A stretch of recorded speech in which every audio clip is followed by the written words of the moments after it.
All right, Jeff. So I'm just curious, what kind of business do you own? I own a floor covering, sales, and installation company. Okay, and how did that start? I was in the floor covering business as second generation. My dad was in that business, and so I kind of grew up around it. Okay. And I started installing with him. I learned the trade from him, and then I decided I wanted to open up my own store, my own storefront. So I did that in my early 20s. Okay, and then as far as like opportunity space, which is basically how you can see your company growing and where it can go, what do you see for like the future of your company? Well, we're looking at more getting into distribution, not so much retail sales, but doing more wholesale business with large developers and contractors. Okay. And we also have started importing from Asia some of our own flooring products and distributing those Okay. as well. Very nice. And then so we have these things we talked about in class, the five values. So the first one I'm going to ask you about is called the value in use. Basically, this is asking what your effectiveness in fulfilling customer needs is. Like, how good are you at that? So that's actually been the um, kind of a driving force in our company. There was a flooring product, probably about 15 years ago that wasn't very well known, but worked really well in the multifamily industry. And but it was unaffordable for most of our customers. A lot of our customers are low income housing projects and subsidized housing projects, and they didn't have the budgets for this. So that's what instigated us looking overseas to be able to bring that product in. We cut out several people from the supply chain, and we're able to offer it to our customers as a lot cheaper than our competition could. So it fulfilled a great need for them because it was the perfect flooring for their type of developments, and gave them access to it at a price they could afford. So that was a big boost to our business because we kind of cornered that little niche of the market in our area here. Now everybody's prices have been driven down really low because a lot of people are doing that. So now we're actually kind of looking for our next product that we could do that with. Okay. Very nice. Then also this thing called the value in exchange, and then it's just saying what kind of benefits do the customers get from your experience? Like how are they able to get more than just the product, basically? So you're asking what added value Yes. do we give our customers? Yeah. So um, we have a company.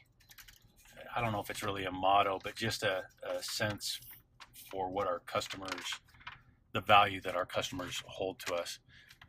We always err in our customers' favor if they feel like a product didn't perform up to um, what they thought they would get from it, or if they felt the value wasn't there in the product that we'd sold them. We always try to err in their favor. They know, and having done business with us for so long, that they know that we stand behind what we do for them. We've had several instances where, in fact, I'll tell you one instance from importing our own product. We first went to China and started bringing product out of China, and had a lot of defective product come in.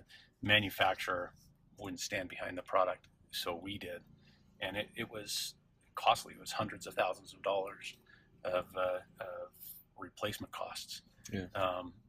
But because of that, I gained a customer for life. They don't look for outside bids. They are 100% sold on us, and we've done business with them for, I don't know, 12 to 15 years now, and they just know that we'll stand behind whatever we sell them, even if the manufacturer won't. Okay. And then the next thing, value in finance. So it's basically, you've already kind of talked about this, but it's like your past growth and how you got started and like just some of the hurdles that you have faced. In some of the hurdles that we've faced with respect to As far, finance. yeah. So growing a company can, I mean, there's several reasons you can go out of business. Yeah. Maybe you're not charging enough, or I've seen companies get in trouble when they grow too fast. They don't have enough capital to keep up with the growth. We have such a great relationship with our customer base that they've actually helped us finance our growth. Okay. In putting deposits down on jobs when we order. We just recently went through one of our customers had several big projects going on at the same time, and we were having a hard time cash flowing those projects. So they just wrote us a check. Okay. And we paid them back out of the proceeds from those jobs. But they basically fronted us the money for all the product, so we didn't have any carrying costs. And so those customer relationships are extremely valuable. We also have great banking relationships with a few different banks in town that we use credit lines, but we try to keep our amounts on those really low and not ever overextend ourselves. But if you have a great relationship with your customers, there's always a way to figure out the finances to make a project work. Okay. All right. And then, so the value in fitness, which is basically your ability to grow, adapt, evolve, and generate resources. What do you see yourself, or like what do you see yourself needing to get, I guess, to grow? To be able to keep growing? Yes. So, I mean, there's several different arenas. We talked about one in finance, and we've always been able to, I mean, we started really, really small with, I was just a one-man operation. I'd install what I sold and eventually was able to hire some subcontractors to handle the installation so I could spend more time selling. Yeah. And eventually brought on some office staff to help me manage the books. And it was very slow, sustainable growth. We pulled as little money out of the company as possible and just kept reinvesting. But there's also other, finance is one part. The other is your employees and what they can bring to the table. And you can only pay somebody so much. Okay. But if you offer a work environment where they're motivated by the group itself, by making the group itself successful and being part of something bigger than just themselves, and they know they're at a place where they're going to be treated fairly. That's one of the you can attract some of the best people as far as salespeople, even down to the warehouse guy that manages your inventory, to the installers that are installing the product. I always try to treat everybody more fairly than they expect to be. Yeah.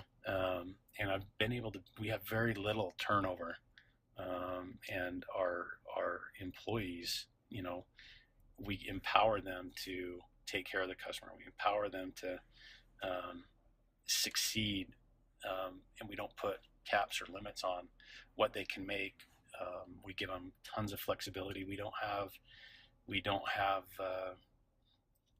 the ability to maybe pay as much as maybe some of our competition does because of our size, but we don't track their vacation days or sick days. If they have something for their family they need to take care of, they go take care of it. And as long as their work's getting done, they can take as many days off as they want. And we'll cover for each other if we're on vacation. It's a really I don't know how scalable it is yet as we continue to grow, but we've always got the right people in place. I think because of the way we treat them, money's not the only thing keeping them working there. It's the whole job environment. I don't know if that even answered the question right, but Sounds good to me. it does keep us growing by bringing in the human element Yeah.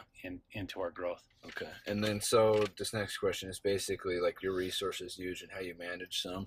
Would you say that like managing people is definitely a big part of what you're doing? Because you say customer experience is a big part of your company, and the people dealing with the customers are your employees. Yeah, I always try to talk to anybody that works for us, whether it's a subcontractor or an actual employee, that remember who your customer is. Yeah. And your job is to make that customer happy.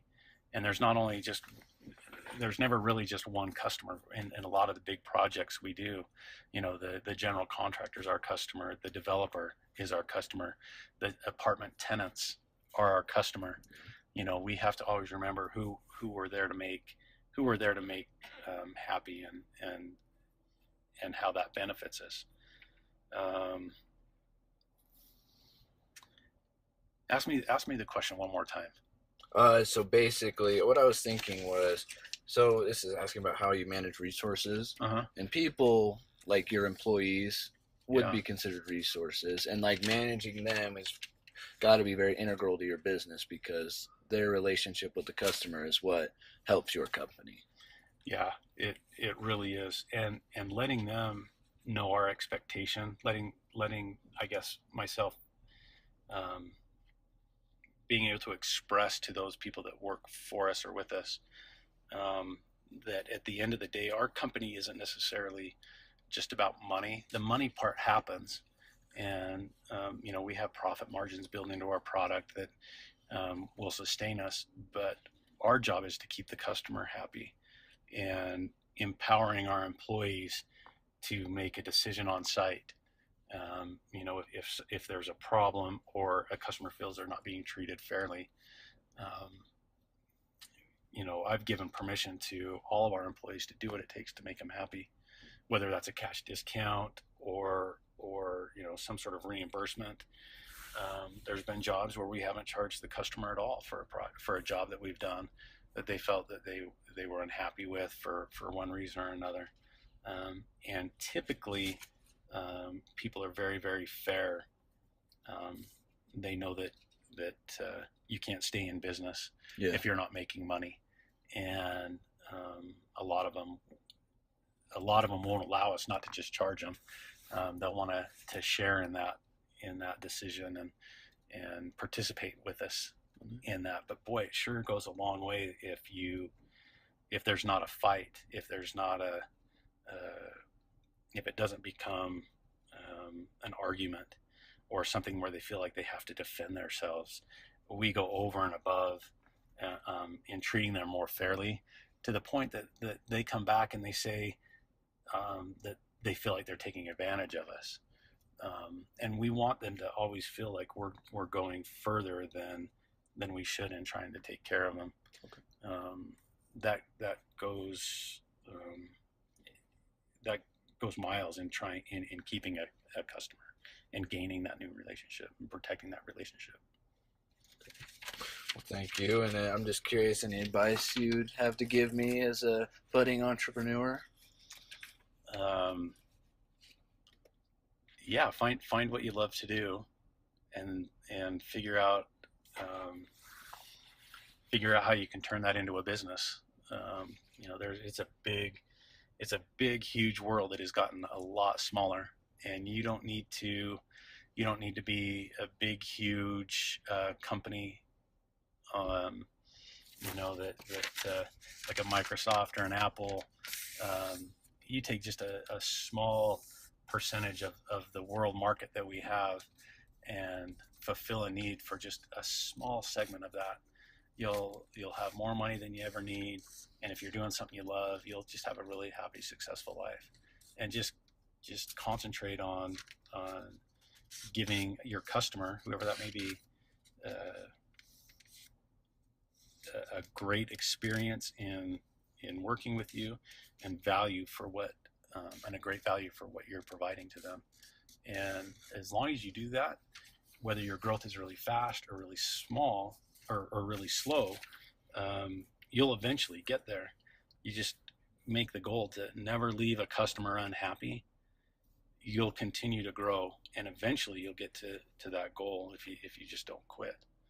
So somebody had given me that advice a long time ago that because we were more in a trade service where we had a specific trade that we offered a specific service, being flooring.